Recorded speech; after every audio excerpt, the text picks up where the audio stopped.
සද්ධර්ම ශ්‍රාවක කාරුණික ගුණගරුක බෞද්ධ පින්නතුනි, බොහෝම ශ්‍රද්ධාවෙන් යුක්තව සියලු දෙනාම සූදානම් වෙන්නේ තිලෝගුරු ශාන්තිනායක සම්මා සම්බුදුරජාණන් වහන්සේ විසින් ලෝක සත්වයන් පිළිබඳව අසීමිත දයාවෙන් කරුණාවෙන් මෛත්‍රියෙන් යුක්තව අවබෝධ කරගෙන දේශනා කොට වදාළ පරම ගම්බීර වූ ශ්‍රී සද්ධර්ම රත්නයෙන් බොහෝම පුංචි කොටසක් දේශනා කරවගෙන ධර්ම ගෞරවයේ පෙරදරි කරගෙන දේශනාගත ධර්මයේ ශ්‍රවණය කරන්නත් එසේ ධර්ම ශ්‍රවණය කිරීමෙන් ලැබෙන අවවාද අනුශාසනා තම තමන්ගේ ජීවිතවලට එකතු කරගෙන වඩාත් නිවැරදි මෙලව ජීවිතයක් සකස් කරගන්නත් නිවැරදි වුණ මෙලව ජීවිතයක් තුළින් සුගතිගාමී වූ පරලොව ආයති භවයකින් සැනසෙන්නත් අවසානයේ ප්‍රාර්ථනා කරන බෝධියෙන් සැප සහිත ප්‍රතිපදාවකින් ඊටම ඉක්මන් භවයක උතුම් චතුරාර්ය සත්‍ය ධර්මය අවබෝධ කරගෙන මේ සංසාරයෙන් එතර වීමේ බලාපොරොත්තුවත් ඇතුව ඒ උතුම් බලාපොරොත්තු උතුම් ප්‍රාර්ථනා එලෙසින්ම මුදුන්පත් කර ගැනීම සඳහා උතුම් වූ ධර්ම දානානිසංසයත් ධර්ම ශ්‍රවණානිසංසයත් තම තමන්ගේ ජීවිත කාලය තුල මෙතෙක් රැස් කරගත්ත සියලුම කුසල ධර්මයන්ගේ ආනිසංසත් හේතු වේවා කියලා ප්‍රාර්ථනා කරමු. පින්නතුනි, අද ධර්මදේශනාවේ මාතෘකාව හැටියට මම යොදා ගන්න කල්පනා කළේ ධම්මපද පාළියේ අප්පමාද වග්ගයේ සඳහන් වන 10 වෙනි ගාථා රත්නය. අපේ බුදුරජාණන් වහන්සේ විශාලා මහනුවර කුළුගේහල කියන තැනදී මේ ගාථා රත්නය දේශනා කොට වදාළේ. අප්පමාදේන මගවා දේවානං සෙට්ටතං ගතු අප්පමාදං පසං සන්ති පමාදෝ ගරහිතෝ සදා. නොපමා වීමේ ගුණය රැකීම හේතු කොටගෙන මගනම් තරුණෙක් සක්‍ර දේවේන්ද්‍ර බවට පත් වුණා කියන කාරණාව මේ ගාථා රත්නයේ සරල තේරුමයි. අප්‍රමාදීව කටයුතු කරපු මග කියලා තරුණෙක් නතර වුණේ සක්‍ර දේවේන්ද්‍ර බවට පත් වෙලා. අප්‍රමාදී භවයේ ගුණය භාග්‍යතුන් වහන්සේ මනාව දේශනා කළා. දෙව්ලොවද ජයග්‍රහණය කරපු බව අප්‍රමාදී ගුණය නිසා. පින්නතුනි, මේ කාරණාව පිළිබඳව කෙටියෙන් සිහිපත් කළොත් විශාලා මහනුවර මහත් ඉසුරින් සම්පූර්ණ වෙච්ච නගරයක්. ධන ධාන්‍ය ආදීන් ආඩ්‍යයි. හරියට නිකන් දෙව් නගරයක් වගේ. ඒ තරම්ම විශාලා මහනුවර ජනතාවත් ලස්සනයි, නගරයත් ලස්සනයි, ගෙවල් දොරවලුත් එහෙමයි, පිරිසිදු බවත් එහෙමයි, ශාස්ත්‍රීය බවිනුත් එහෙමයි, හැම අතින්ම සම්පූර්ණයි. මිහිබට දෙවිවරු වගේ මිනිස්සු තමයි ජීවත් වෙන්නේ. ඒ තරම් බොහොම ලස්සන රූප සම්පත් තිබ්බා. අපේ බුදුරජාණන් වහන්සේ විශාලා මහනුවරට වැඩපු අවස්ථාවක මේ ලිච්ඡවි රජවරු, ඒ රජවරු අතර හිටපු එක රජ කෙනෙක් මහාලි. මහාලි බුදුරජාණන් වහන්සේගෙන් අහනවා, ස්වාමීනි, සක්දෙවිඳුගේ උපත හා උසස් සැපත ගැන භාග්‍යතුන් වහන්සේ කොහොමද දන්නේ කියලා. බුදුරජාණන් වහන්සේ සක්‍ර දේවේන්ද්‍ර ගැන බොහෝ කරුණු මේ විශාලාවේදී දේශනා කළා. ඒ කරුණ වලට අනුව තමයි මහාලි අහන්නේ ස්වාමීනි සක්දෙවිඳු භාග්‍යතුන් වහන්සේ දැකලා තියෙනවද? එහෙම නැත්තම් භාග්‍යතුන් වහන්සේ සක්දෙවිඳු ගැන හිතලා කීවද? ඒ වෙලාවේ භාග්‍යතුන් වහන්සේ සඳහන් කළා මහාලි අහන්න මං සක්දෙවිඳු හොඳට දන්නවා කියලා. මහාලි කියනවා නෑ. භාග්‍යතුන් වහන්සේ සක්දෙවිඳු වගේ කෙනෙක් ගැන දැකලා තියෙන්නේ. සක්දෙවිඳු එහෙම දකින්න බෑ කියලා. බුදුරජාණන් වහන්සේ සඳහන් කරනවා මහාලි මම සක්දෙවිඳු හොඳට දන්නවා. මම සක්දෙවිඳු එක්ක කතා බහ කරනවා. මම සක්දෙවිඳු වෙන්නේ කොහොමද කියන කාරණාවක් දන්නවා. ආදී කරුණු සඳහන් කරාම මහාලි බුදුරජාණන් වහන්සේගෙන් ඒ ගැන කරුණු විමසුවා. ඒතර භාග්‍යවතුන් වහන්සේ දේශනා කළා මහාලි මේ අතීතේ මගධ කියලා රටක මචල කියලා ගමක මග කියලා තරුණයෙක් හිටියා. මගධ රටේ මචල ගමේ මග කියලා තරුණයෙක් හිටියා. මේ මග කියන තරුණයා බොහෝම හොඳ ගතිගුණ ඇති කෙනෙක්. කම්මැලිකමක් කියන එකක් ඔහු දන්නේවත් නැහැ.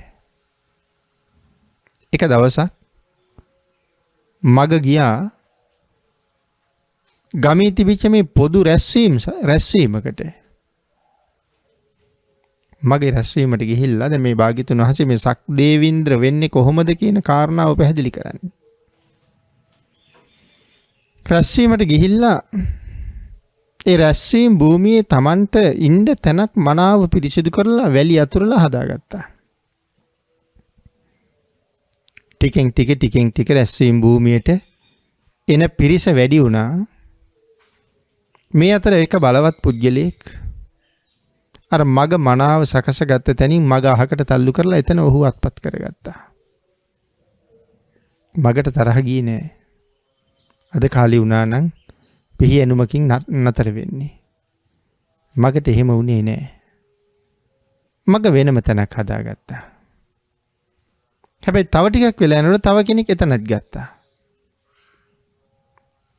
මග තව ටිකක් එහාට ගිහිල්ලා තවත් තැනක් හදාගත්තා. අනේ තව ටික වෙලාවක් යනකොට තවත් කෙනෙක් ඇවිල්ලා එතනත් ගත්තා. හැබැයි මේකෙන් මග කේන්ති ගත්තේ නෑ. මග තේරුම් ගත්ත දෙයක් තියෙනවා. බාණ්ඩකෝ මේ ඥානවන්තයෙකුගේ හැටි. මග කල්පනා කළා මේ ලෝකේ මිනිස්සු හැමෝම සැපයට කැමතියි. හොඳ තැනක පහසු තැනක වාසය කරන්න කැමතියි. ඒකයි මේ පේන්නේ. එහෙනම් මම මේ මිනිස්සුන්ගේ සැපය හදන්න ඕනේ. මග ඊළඟ රැස්වීමට කලින් ඒ භූමියට ගිහිල්ලා මනාව ඒ භූමිය ආවට පරිසරයේ ප්‍රදේශයේ ඔක්කොම උදුළු ගෑවා. මනාව සුද්ධ කරලා පිරිසිදු කරලා වැලිත් ඇතුරුවා. වැලිත් අතුරලා හොඳට අතු ගෑවා. දැන් මුළු භූමියම බොහොම පිරිසිදුයි. හැමෝම හරි සතුටින් මෙතෙන්ට ඇවිල්ලා එදා අවස්ථාවට සහභාගී වුණා. මග කල්පනා කළා හැමෝගෙම මූණේ සතුටක් තියෙනවා. එනම් මේ මිනිස්සුගේ පහසුකම් හදන්න ඕනේ. මග එතන ඉඳලා පටන් ගත්තා පාරවල් හදන්න. පාරවල් වල වලවල් වහනවා. වලවල් වල තියෙන වතුර අහකට කපලා අයින් කරනවා. පාරවල් වලට නැමිලා තියෙන අතුරු කිලි කපනවා. මිනිස්සුන්ට යන්න පාරි පහසුකට හදනවා. දුර්වල පාරවල් තියෙන තැන්වල පාරවල්ම හදනවා. දැන් මේ මගේ කටයුතු ටික. මගේ එක දවසක් මෙහෙම වැඩ කර ඉන්නකොට මග ගාවට ආව තව තරුණයෙක්. ඒ තරුණයා මගගෙන් අහනවා යාළුවේ මොකද කරන්නේ කියලා. ඔහු කියනවා යාළුවේ මම දෙව්ලොව යන්න පාර හදනවා කියලා. අර තරුණයා අහනවා මමත් එන්නද කියලා. මග කියනවා කැමති නම් එන්න කියලා. දැන් මගට සහායකයට කෙනෙක් ඉන්නවා. මේ දෙන්න වැඩ කරනකොට තව කෙනෙක් කියනවා. මෙහෙම මග ගාවට 30 දෙනෙක් තරුණයෝ එකතු වෙනවා. මගත් එක 33 දෙනයි. මේ 33 දෙනාම එකතු වෙලා දැන් ගමේ ලොකු වැඩක් කරනවා. හැබැයි ගමේ ඉන්න මුලා දෑනිට ඒ වැඩේ ඒ තරම් හිතසුව පිණිස උනේ නැහැ. මුලා දෑනි තැන මේගොල්ලන්ට කතා කරලා මේගොල්ලන්ට නිතර අවවාද කළා. මොනවද ඔය කරන වැඩ? ඔව තරුණ කාලේ කරන වැඩද? තරුණ කාලේ කරන්න ඕනේ ඔව්වද? තරුණ කාලේ නැටුම් ගැයුම් වැයුම් ආදී කරන්න ඕනේ. රාරක්කු බොන්න ඕනේ. සත්ව දඩයන් කරන්න ඕනේ. මේ තරුණ කාලේ කරන වැඩ. ඒ නිසා ඒ වැඩවල යෙදෙන්න කියලා. තරුණයෙක් හැටියට වැඩ කරන්න කියලා. හැබැයි මුලා දැනිට බැරි වුණා කොච්චර උත්සාහ කළත් මේගොල්ලෝ මේ පැත්තට පොළඹවන්නේ. අන්තිමට මුලා දැනි කල්පනා කළා මේගොල්ලෝ ගමේ මෙහෙම වැඩ කරන්න ගත්තොත් මම නිකම්ම ගම්වැසියන් අතරින් ප්‍රපාතයට වැටෙනවා. ඒ නිසා මේ රජුරවන්ට කියලා මේක නවත්තන්න ඕනේ. එහෙම හිතලා රජුරවන්ට ගිහලා කේලම් කිව්වා.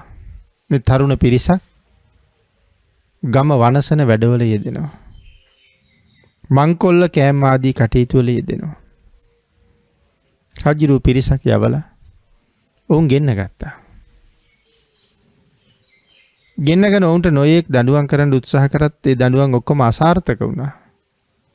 අන්තිමට මුලාදෑනිගේ පැමිණිල්ලත් බොරු බව ඔප්පු වුණා. හැබැයි මුලාදෑනිට වන්දි ගෙවන්න සිද්ධ වුණා. මොකද රජුරුව තීරණය කළා රටට ගමට ආදරය කරන මේ වාගේ ශ්‍රේෂ්ඨ ගුණ ඇති පිරිසක් සම්බන්ධයෙන් කේලම් කියලා මං ලව්ව වුන් මරවන්න උත්සාහ කරපු මේ කපටි කෛරාටික මුදලිට හොඳ දඬුවමක් කරන්න ඕනේ. මුදලිට කතා කරලා කිව්වා ජීවිතේ තියෙනකන් මේගොල්ලන්ට බැල මෙහෙවරකම් කරන්න ඕනේ කියලා. මුදලිට කරන්න දෙයක් නැහැ රාජාඥාව. මෙයින් තවත් ශක්තිමත් වුණා. රජුරු මේගොල්ලන්ට ඇතෙකුත් දුන්නා. රජුරුවන්ගේ මංගල හස්තිය. ඇතත් අරගෙන ගියේ තමන් කරන හොඳ වැඩවලට ඇතාගිනුත් දායකත්වයක් ගන්න. මේ කාලේ තමයි මගමානෝක අම්බලමක් හදන්න පටන් ගත්තේ. තමන්ගේ පිරිසත් එක්ක අපූර්ව අම්බලමක්. ධනවතුන්ට වෙනම පැත්තක්, රෝගීන්ට වෙනම පැත්තක්, සාමාන්‍ය අයට වෙනම විදිහක්. කාටවත් මේ සැප පහසුකම් වල අඩුවක් නැහැ. නමුත් ඒ තරාතිරම් වල අයට ඒ විදිහට ඒ අම්බලමේ ඉන්න හැදුවා. ආහාර පාන ගබඩා ඕන කෙනෙකුට උයා පිහා ගන්න අවශ්‍ය බඩු මුට්ටු, පහසුවෙන් එළියේ වාඩි වෙන්න පහසුකම්, මේ සියල්ලම සහිතව මේ මහා අම්බලම හදන්න ගත්තා. ඉතින් මේ අම්බලමට සඳහන් කළා කාන්තාව සම්බන්ධ කරගන්නේ නැහැ. එහෙම කාරණාවකුත් තියෙනවා. හැබැයි මගමානුවකට බිරින්දෑවරු කීප දෙනෙක් හිටියානේ. බිරින්දෑවරු 4 දෙනෙක් විතර හිටියා මගට. ඒකෙන් එක බිරින්දෑවක් නන්දා, අනිත් එක්කෙනා චිත්තා, සුදම්ම සහ සුජාතා. බිරින්දෑවරු 4 දෙනා. මේකෙන් මේ සුධර්ම තීරණය කළා මම කොහොම හරි මේ අම්බලමට දායක වෙන්න ඕනේ. සුධර්ම එහෙම තීරණය කරලා ප්‍රධාන බාස්තුන්යට අල්ලසක් දුන්නා. දීලා කීවා මේකේ අත්‍යවශ්‍යම දෙයක් මට කියන්න මම ඒක සම්පූර්ණ කරන්නම් අන්තිම වෙලාවේ මගෙන් ඒක ගන්න කියලා. ඔහු කිව්වා එහෙනම් කැණි මඩලක් හදන්නකෝ. ඇය මනාව කැණි මඩලක් හදලා ඒකේ සුධර්මා කියලා නමත් කෙටුවා. දැන් වැඩ ඔක්කොම නිමා කරගෙන වහලේ සකසගෙන එනවා. දැන් අවසානයේ වහලේ ලී ටික පුරුද්ද ගන්න. ඉතින් වහලේ පටන් ගන්නකොට කැණි මඩල ඕනේ. ඒ වෙලාවේ ප්‍රධාන බාසුන් නැහැ කියන අපි හැමෝටම අමතක වුණානි කැණි මඩලක්. කට්ටිය කියන අපි ගිහිල්ලා කපාගෙන එන්නම්. එහෙම අමු එකක් දාලා හරියන්නේ නැහැ මේකට. වේලිච්ච එකක් ඕනේ. කොහෙන් හරි හොයාගෙන ඉන්න වේලිච්ච එකක්. හැබැයි මගමානෝකතුමාගේ ඉල්ලීමක් තියෙනවා. කාගෙන් හරි යමක් ගන්නව නම් නිකන් ගන්න බෑ මුදලට ගන්න ඕනේ. කැනිමඩලක් සුධර්ම ගාව තියෙනවා. සුධර්ම කියනවා සල්ලි වලට දෙන්නේ නැහැ. මේගොල්ලෝ කියනවා සල්ලි නැත්තම් අපිට එපා. සුධර්ම කියන එහෙනම් ඔයගොල්ලෝ ගිහිල්ලා හොයාගන්න. බාසුන්නේ කියනවා දැන් වේලිච්ච එකක් කොහෙන් හොයන්නද? කමක් නැහැ ඔකවත් අරන් එන්න කියලා. නෑ ඒක සම්පූර්ණ යොදලා වහලේ හදලා ඉවරයි. දැන් බැලුව ගමම්ම තියෙන්නේ සුධර්මා ශාලාව. නිකම්ම තමන්ගේ නම. නන්දත් කල්පනා කළා මෙතන මාත් මොනවා හරි කරන්න ඕනේ. නන්දා එතන හැදුවා හරි ලස්සන පොකුණක්. යන්නේ නායට නාන්න කරන්න. චිත්තා එතන කළා හරි ලස්සන උයනක්. පළතුරු මල් සහිත උයනක්. යන්නේ නායට පළතුරු කන්න. සුජාතා තමයි මුකුත්ම කළේ නැත්තේ. සුජාතා කල්පනා කරනවා ස්වාමියා පින් කරනවා නම් ඒව මටත් අයිති. එහෙනම් මම මහන්සි වෙන්න ඕනේ නැහැ කියලා. මගමානෝකතුමා බොහෝ පින්කම් කරලා මරණයටපත් වුණා. මරණයටපත් වෙලා දෙව්ලොව උප්පත්තිය ලැබුවා. මගමානෝකතුමාගේ අනික් පිරිස 32 දෙනා මරණයටපත් වෙලා ඒ ඔක්කොම දෙව්ලොව ගියා. මගමානෝකතුමාට උදව් කරපු හස්තියා ඔහුත් දෙව්ලොව ගියා. නන්ද චිත්ත සුධර්ම 3 දෙනාම දෙව්ලොව ගියා. මගමානෝකතුමා බලනවා කෝ සුජාතා. සුජාතා කඳුරැලියක කෙකින්නක් වෙලා තිරිසන් අපායේ ඉපදිලා. මොකද සුජාතා ඒ කාලේ පින් කළේම නැහැ. සුජාතා රූපය ගැන තමයි හුඟක් උනන්දු වුණේ. ඉතින් ඒ නිසා මේ ගත සරසන්න ගිහිල්ලා අන්තිමට තිරිසන් අපායට තමයි වැටෙන්න උනේ. මගමානෝකතුමා අනුකම්පා කළා. ශක්‍ර දේවේන්ද්‍රතුමා අනුකම්පා කරලා කඳුරැලියේ හිටපු කෙකින්න දෙව්ලොවට ගෙනහිල්ලා දෙව්ලොව අසිරිය පෙන්නලා නැවත කඳුරැලියට ගෙනහිල්ලා තියලා දෙව්ලොව එන්න කැමති නම් පන්සිල් රකින්නවද කියලා අහලා පොරොන්දු කරවගෙන දිවි හිමියෙන් පන්සිල් රකින්න පොරොන්දු කරලා තිරිසන් අපායෙන් අත මුදවගෙන මනුස්ස ලෝකේ උපද්දවලා බොහෝ පින්කම් කරවලා අබුද්ධෝත්පාද කාලයක නමුත් දෙව්ලොවටම අරන් ගියා. සත්පුරුෂයෙකුගේ හැටි කොයි තරම් තමන්ගේ පිරිසට අනුකම්පා කළාද. ඉතින් මෙන්න මේ කාරණාවල් ටික ඔක්කොම භාග්‍යතුන් වහන්සේ මේ මහාලි ආදී ලිච්ඡවි රජවරුන්ට පැහැදිලි කරලා දුන්නා. ඒ කාරණාව පැහැදිලි කරමින්ම තමයි අපේ භාග්‍යතුන් වහන්සේ සක්දෙවිඳු බවට පත් උනේ කොහොමද කියන කාරණාව පැහැදිලි කරමින් අර අපි මුලින් මාතෘකා කරගත්ත ගාථා රත්නය දේශනා කළේ. අප්පමාදේන මගවා දේවානං සෙට්ටතං ගතු අප්පමාදං පසංසන්ති පමාදෝ ගරහිතෝ සදා. අප්‍රමාදී ගුණය හේතු කොටගෙන එක තරුණයෙක් ශක්‍ර දේවේන්ද්‍ර බවට පත් වුණා. එතකොට අප්පමාදේන මගවා මග නැමැති තරුණයා මේ දඹදිව මගදේ මචලගමේ ජීවත් වෙච්ච කෙනෙක්. මචලගමේ ඉපදිලා සත්පුරුෂයෙක් හැටියට කටයුතු කරලා බොහෝ දිනාට සුගතියේ මඟ පෙන්නලා තමනුත් සුගතියට යන්න කටයුතු කරගත්තා. හැබැයි ශක්‍ර දේවේන්ද්‍ර බවට පත් වෙන්න වෘතපද 7ක් සමාදන් විය යුතුයි කියලා සඳහන් කරනවා. ඒ කියන්නේ පාරමිතා 7ක් පුරන්න ඕනේ සක් දෙවිඳු වෙන්න. මේ පාරමිතා පුරනවා කියලා කියන්නේ අබුද්ධෝත්පාද කාලයක. බුද්ධෝත්පාද කාලයේ වටිනාකම පස්සේ කියනවා.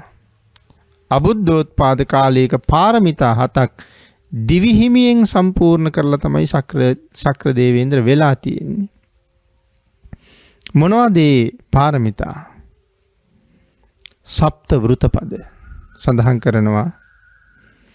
දිවි හිමියෙන් ආරක්ෂා කළා මේ වෘතපද 7. ඒ කියන්නේ මුළු ජීවිත කාලෙම රැක්කා. පළවෙනි එක දිවි හිමියෙන් මව්පියන්ට උපස්ථාන කළා. අම්මා තාත්තට සලකනවා කියන එක මොනම ආකාරයකින්වත් අත්හැරියේ නැහැ. දෙවැනි කාරණාව කුලේ ජේෂ්ඨයන්ට මනාව උපසත්කාර කළා. ඒ කියන්නේ තමන්ගේ කුලේ වැඩිහිටියන්ට සැලකුවා. හැම කලකම මොලොක් වචන කතා කළා. මෘදු වචන වලින් හැමෝටම සංග්‍රහ කළා. කාටවත් කරදර කළේ නැහැ. කාගේවත් හිත රිදෙව්වේ නැහැ. මෘදු වචනමයි පාවිච්චි කරන්නේ. හතරවෙනි කාරණාව කවදාවත්ම කේලම් කීවේ නැහැ. මොනම හේතුවකින්වත් මොන ලාභයක් ලැබෙනවා වුණත් කේලම් කියන්න ගියේ නැහැ. ඊළඟට සඳහන් කළ හැම තැනම මසුරු මල දුරු කරගෙන දන් දුන්නා. දිය යුත්තේ කොහාටද? දිය යුත්තේ කොතෙන්ටද? මොනවද දිය යුත්තේ? හැම වෙලාවෙම හොයලා බැලුවා. හොයලා බලලා හැමට පෙර දන් දුන්නා. කලින්ම දන් දුන්නා. අනික් අය යෙදෙන්න කලින්ම දුන්නා. නැවත සඳහන් කරනවා නිතරම ඇත්ත කතා කිරුවා. කවදාවත් බොරු කිව්වේ නැහැ. සත්‍ය වචනම පාවිච්චි කළා. ඊළඟට සඳහන් කළා නොකිපෙන බව හැමදාම රඳවගත්තා. කේන්ති ගත්තේ නැහැ. කිපුනේ නැහැ. හැමදාම මෛත්‍රී කරුණා ගුණ පූර්වාංගමව කටයුතු කළා. මෙන්න මේ කාරණා 7 දිවි හිමියෙන් ආරක්ෂා කළා. මේක ලේසි කාර්යයක් නෙමෙයි. ඊ타ත්ම අමාරු කටයුත්තක්. මොකද දිවි හිමියෙන් මව්පියන්ට සැලකුවා, දිවි හිමියෙන් කුලේ ජේෂ්ඨයන්ට සැලකුවා.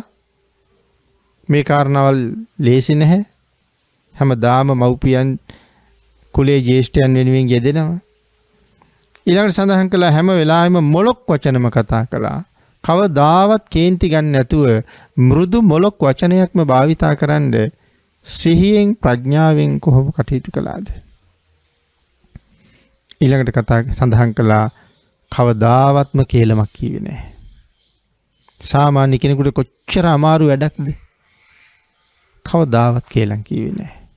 දන් දිය යුතු තැනට හැම වෙලාවෙම ඉස්සරලම දෙන්න උත්සාහ කළා. හැමදාම සත්‍ය වචන කතා කළා. කේන්තියක් නම් ගියපු දවසක් දන්නේ නැහැ. කාටවත් කේන්තිය ප්‍රදර්ශනය කළේ නැහැ. මෙන්න මේ වෘත පද 7 දිවි හිමියෙන් ආරක්ෂා කළා. මේ වැඩත් කරගෙන සමාජීය කටයුතුත් කරගෙන අප්‍රමාදීව ජීවිතයේ කුසලයෙන්ම පුරවගත්තා. කාංගේ අප්‍රමාදී බව සක්‍ර දේවේන්ද්‍ර බවට පත් කරවන්න තරම් මහ උසස් තැනකට දියුණු වුණා. එහෙනම් මෙන්න මේ වෘත පද 7 මනාව සම්පූර්ණ කරලා සෙට්ටතන් ශ්‍රේෂ්ඨ බවට පත් වුණා. ඒ කියන්නේ කොහෙද? දේවානං සෙට්ටතන් ගතු ඔහු දෙවියන් අතර ශ්‍රේෂ්ඨයා බවට පත් වුණා. මේ කාරණාවෙන් අපිට මනාව පැහැදිලි කරනවා. අප්‍රමාදී බව හැම තැනම ජයග්‍රහණයට පාර හදනවා.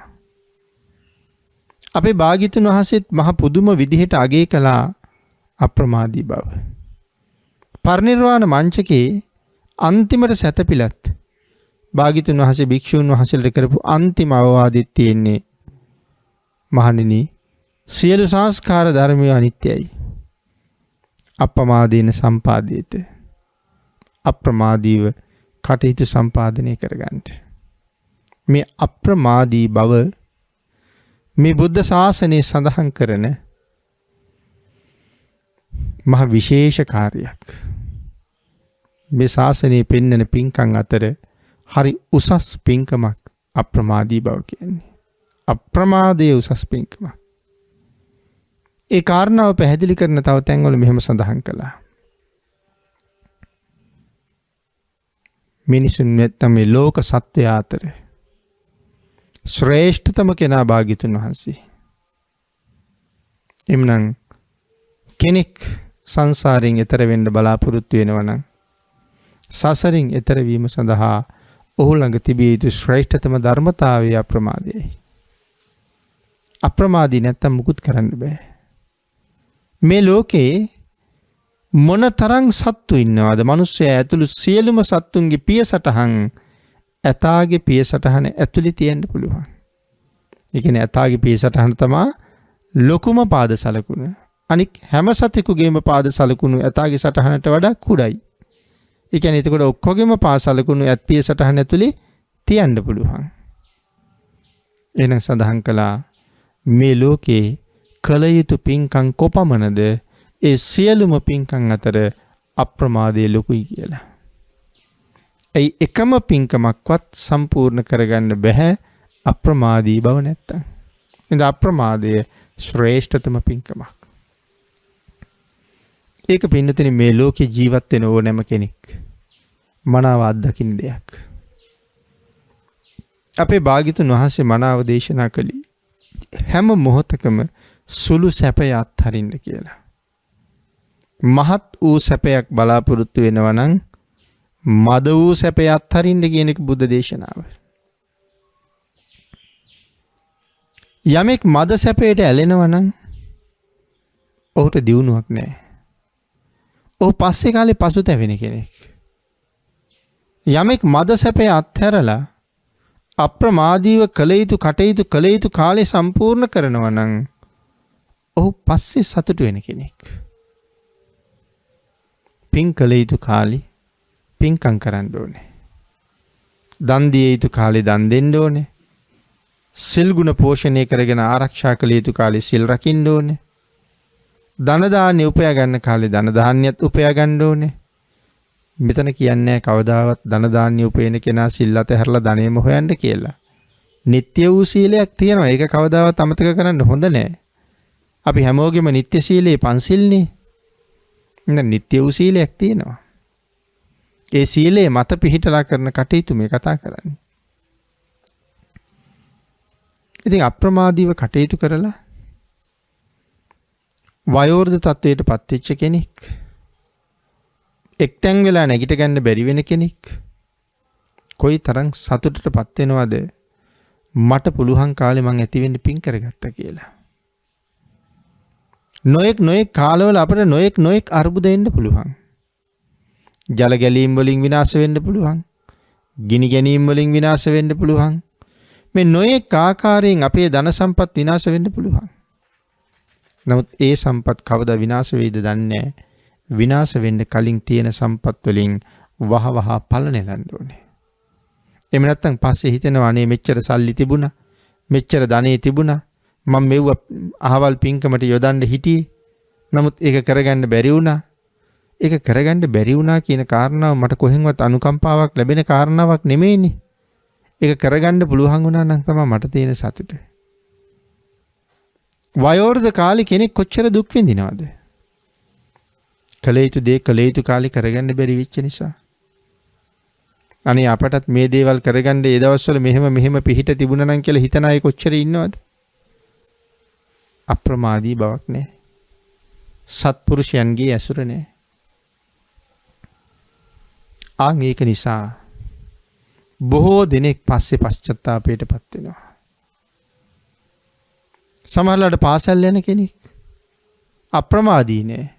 සෙල්ලම් කළ යුතු අයසේ සෙල්ලමට වැඩියෙන් යෙදෙන්නේ නැතුව පොතපතට වැඩියෙන් යෙදුන කෙනා පස්සේ කාලේ හරියට සතුටු වෙනවා. හැබැයි ඔහු මුල් කාලේ හරි දුකෙන් හිටියේ අනික් අය සෙල්ලම් කරනවා මට සෙල්ලම් කරන්නවත් නෑ කියලා. හැබැයි මං දුකසේ පාඩම් කරන කාලේ සතුටින් සෙල්ලම් කරපු අය මම ලොකුවට විභාග පාස් වෙලා යාන වාහන අරගෙන එහෙම යනකොට ඒගොල්ලෝ බොහොම දුකසේ දාඩිය පෙරාගෙන වැඩ කරනවා. හේනි කුඹුරේ වැඩ කරනවා. ආහාර පාන නැතුව දුක් විඳිනවා. යාචකයෝ වෙලා සමහර අය දුක් විඳිනවා. ඒ පොඩි සැපයක් හෙව්වා. දීර්ඝ සැපයක් පිළිබඳව අදහසක් තිබුණේ නැහැ. ඒ නිසානි භාග්‍යතුන් වහන්සේ දේශනා කළේ මහණෙනි, මහත් වූ සැපයක් බලාපොරොත්තු වෙනවා නම් සුළු සැප අත්හරින්න කියලා. අප්‍රමාදී බව නැති තැන ලෞකික ජීවිතේ දිනන්නත් බෑ. ලෝකෝත්තර ජීවිතේ දිනන්නත් බෑ. දෙව්ලොව උප්පත්තිය ලැබු මගමානෝකතුමා අනිත් දිව්‍යාංග තමන්ගේ අනික් භාර්යාව ටිකත් දෙව්ලොවට ඇවිල්ලා නිසා සුජාත කොයි කියලා බලහම කඳුරැලියක කෙකින්නක් වෙලා ඉපදිලා. හේතුව තමයි කුසල් නැතිකම.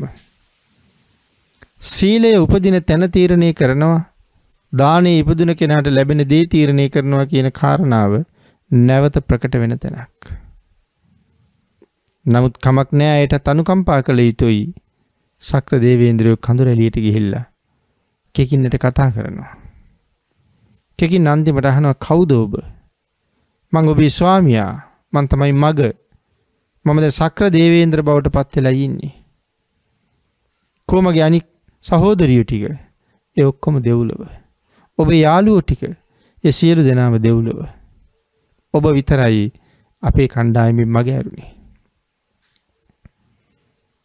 කැමතිද දෙව්ලොව යන්න කිව්වා. කැමැත්තක් නම් තියෙනවා. කොහොමද ස්වාමීනි මම යන්නේ? එන මගේ ආනුභාවයෙන් එක්ක යන්නම් කියලා සක්‍ර දේවේන්ද්‍රයෝ කෙකින් අරන් යනවා දිව්‍ය ලෝකෙට. දිව්‍ය ලෝකෙට ගෙනිච්චාම අනික් කලින් තමන්ගේ සහෝදර භාර්යාව මගමානෝකතුමාගේ ඇයට සමච්චල් කළා. ඇයට ඒකට ගොඩක් දුක හිතුණා. සක්‍ර දේවේන්ද්‍රයන්ට සඳහන් කළා මං හිටපු තැනින්ම තියන්න කියලා. සක් දෙවිඳු අහනවා, කැමතිද දෙව්ලොව එන්න? එහෙමයි ස්වාමීනි. එන මම කියන විදිහට වැඩ කරන්න. ඒ හරි සතුටින් කියනවා හා කියලා. ඇයට සඳහන් කළා එහෙනම් දිවි හිමියෙන් පන්සල් රකින්න. කෙකින්නකට මේ කියන්නේ. කෙකින්න තීරණය කළා බඩගින්නේ මැරුණත් පන්සල් උල්ලංඝනය කරන්නේ නැහැ. මම මේ සිල්පද රකින්නවා කියලා.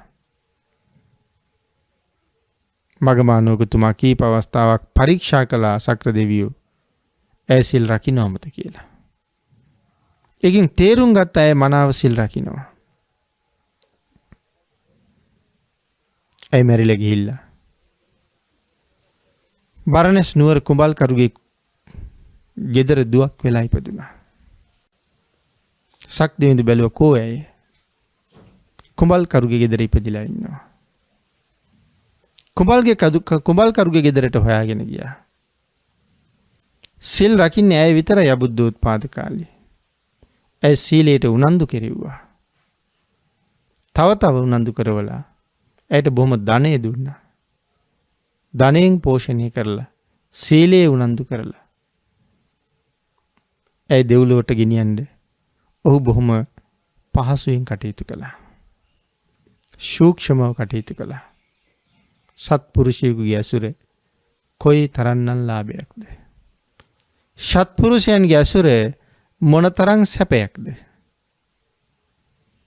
මෙන්න මේ කාරණා අපිට මෙතනින් මනාව පැහැදිලි කරනවා. ඒතර පංචශීලයේ යම් කෙනෙක් ආරක්ෂා කරනවා නම් මේ උතුම් සීලේ ආනිසංසය අපි සතර අපායෙන් මුදනවා කියන කාරණාවත් මනාව පැහැදිලි වෙනවා.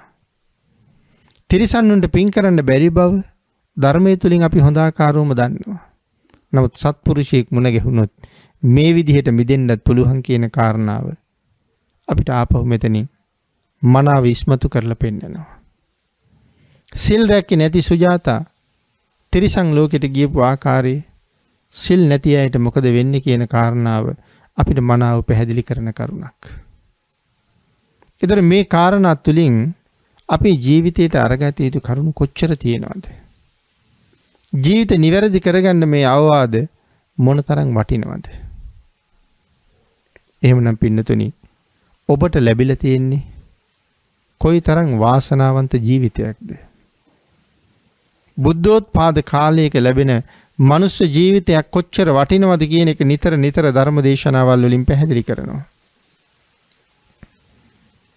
බුද්ධෝත්පාද කාලයක ලැබෙන ජීවිතයක ශ්‍රේෂ්ඨත්වයේ තියෙන සම්මාදිට්ඨික ජීවිතයක් ලබන්න වාග්ය ලබන එක. ඉතින් ඔබ සම්මාදිට්ඨික ජීවිතයක් ලබන්න අවශ්‍ය පසුබිම සකස් කරගෙන තියෙනවා. තුනුරුවන් වැඩ ඉන්නවා. නිර්මල ධර්ම පර්‍යාප්තිය අදත් අහන්න අවස්ථාව සැලසිලා තියෙනවා. ඔබ ෂණ සම්පත් වලින් පෝසත් වෙලා තියෙනවා. නිරෝගී ඉන්ද්‍රියයන්ගෙන් සමන්විත වෙලා තියෙනවා. මේ සියල්ල ඔබට මේ විදිහට ලැබුණේ ගුණ පුරන්නමයි. සෙල් රකින්නමයි. සුගතිගාමී වෙන්නමයි.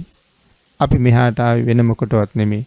වැඩියෙන් පින්කම් කරගෙන සුගතියෙන් සුගතියට ගිහිල්ලා උතුම් නිවනට යන්නයි.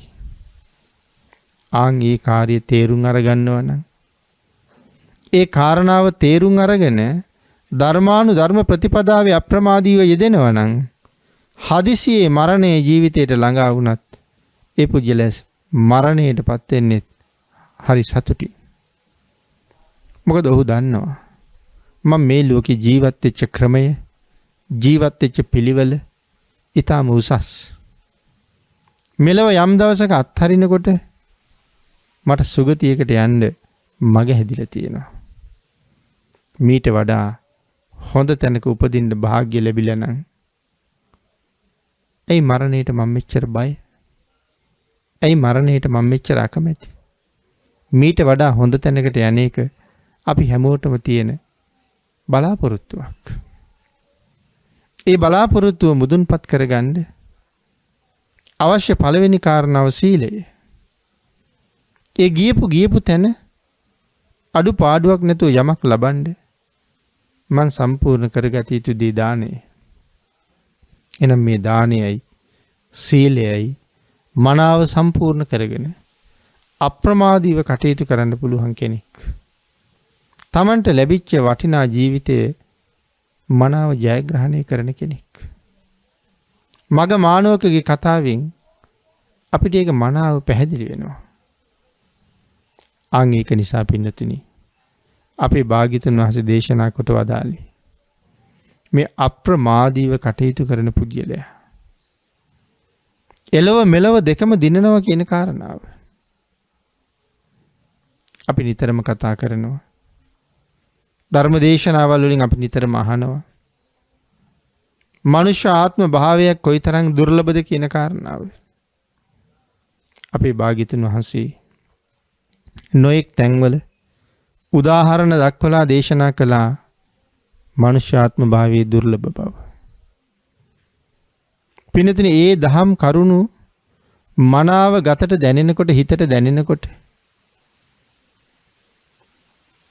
මේ ලැබිලා තියෙන අවස්ථාව නැවත අවුරුදු කෝටි ප්‍රකෝටි කීයකින් හම්බ වෙයිද කියලා හිතෙනවා. අන්න ඒක නිසා මේ ලෝකේ මේ තරම් පරම වාග්ය සම්පන්න අවස්ථාවක් ලැබිලා තියෙන වෙලාවක අපි හැම මොහොතකම Tamanට සාධාරණයක් කරගන්න ඕනේ. අත්තා නංගේ පියං ජඤ්ඤා රක්කේ යානං සුරක්කිතං. මේ ලෝකේ ඉපදිච්ච හැම කෙනෙක්ම Tamanට වැඩිපුරම කැමතියි. වැඩිපුරම කැමති Tamanට නිසා Tamanගේ ආත්මය සුරක්ෂිත කරන්න ඕනේ. නමුත් පින්නතුනි ප්‍රඥාව නැති අය අඥාන අය තමන්ගේ ආත්මය සුරක්ෂිත කරන්න ගත කරන කාලය මොන තරම් ස්වල්ප කාලයක්ද තමන්ට සාධාරණයක් කරගන්න. නමුත් මේ ලෝකේ નિසරුයි කියලා සඳහන් කරපු નિසරු දේවල් හොයන්න අපි කොයිතරම් කැපකිරීම කරනවද? භාග්‍යතුන් වහන්සේ දේශනා කළේ සාරංච සාරතෝ ඤත්වා අසාරංච අසාරතෝ. මේ සරු දෙයක් සම්පූර්ණ කරගන්න වෙහෙසෙනවට වඩා මිනිස්සු નિසරු දේවල් හොයන්න කොයිතරම් කැපකිරීම කරනවද?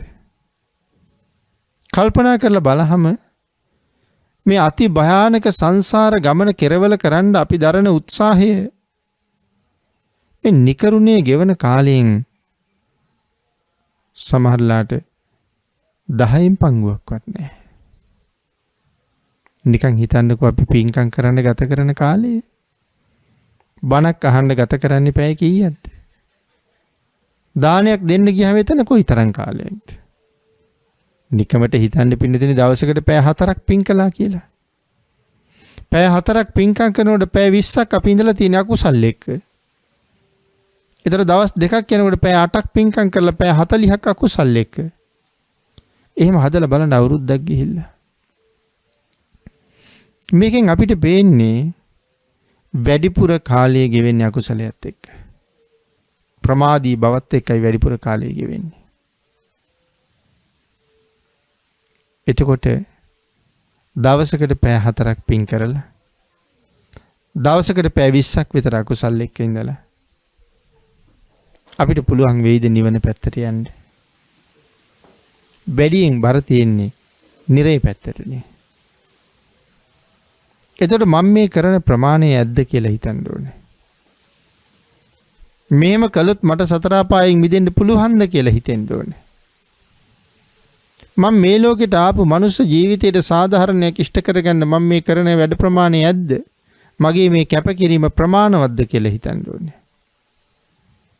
ආන් එහෙම කල්පනා කරලා කල යුත්ත නොකල යුත්ත මනාව හඳුනාගෙන භාග්‍යතුන් වහන්සේට කීකරු වෙලා නිර්මල ධර්ම පරියාප්තියට ගරු කරලා ආරි මහා සංඝරත්නයේ ගුණය හඳුනගෙන තුනුරුවන නිවැරදිව සරණ ගිහිල්ලා යම් කෙනෙක් මේ ලෝකෙන් එතර වෙන්න වීරිය වඩනවා නම් ඒක කවදාවත්ම පින්නතුනි නිර්ර්ථක උත්සාහයක් බවට පත් වෙන්නේ නැහැ.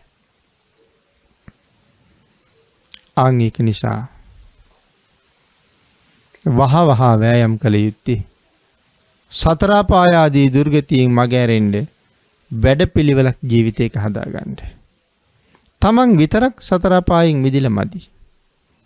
තමන් ඇසුරු කරන අයත් මුදවන්නත් ඕනේ. ඒකනේ අපි චාරීත්‍ර වාරීත්‍ර කියලා සීලේ අංග දෙකක් දේශනා කරන්නේ. තමන් කුසලෙහි යෙදෙන්නත් ඕනේ. තමන් ඇසුරු කරන්නන් අකුසලයෙන් වළක්වන්නත් ඕනේ.